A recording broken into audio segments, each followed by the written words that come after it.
जय जगन्नाथ सांग मैंने एबे आम गाड़ी लोड सरजाई एबे आम बाहर काम को देखु आज्ञा झरका बंध लोड हो ये हूँ आम फैक्ट्री या ना हूँ माँ जोगमाया कंक्रीट प्रोडक्ट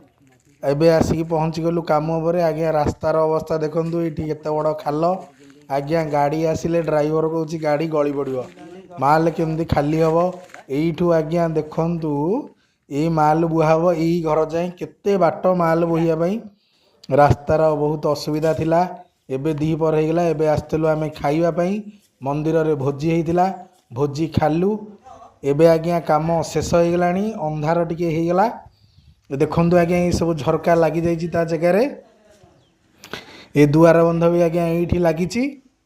यापर आज्ञा ये भी दुआर बंध लगी ये रूम रे भी गोटे झरका आज्ञा लगी एबे आज्ञा समय 6टा पाखापाखि हो गला एबे काम पूरा सब सरीगला आज्ञा एबे बाहर वर्षा टिके झिप झिप झिप झिप होता